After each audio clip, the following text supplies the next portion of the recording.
Potential Republican presidential candidate and former governor of New Jersey, Chris Christie, meets with people at the Keene, New Hampshire Country Club. Well, hopefully win. If I run in 2024, that'll be the first big difference. But I think secondly, I wouldn't do a whole lot different. I think that we ran a really good campaign in 24. We ran into a phenomenon named Donald Trump. He's a lot different 8 years later than he was 8 years differences in the respect that the first one being that if I make a promise, I'll keep it, as opposed to what he did when he said things like he balanced the budget in 5 years and he'd eliminate the national debt in 8 years and didn't come close to doing either. He didn't repeal and replace Obamacare. He didn't do that. He said he'd change the immigration laws. He didn't do that. Let's start by just keeping the promises that we make. Right. I think they would see me as a credible critic because I know him better than anybody. There's nobody who can criticize you better than someone who knows you best.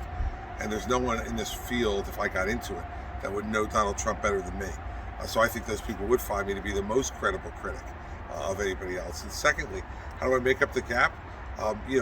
That's what campaigns are all about. And Donald Trump's not the same guy he was 8 years ago, nor mine.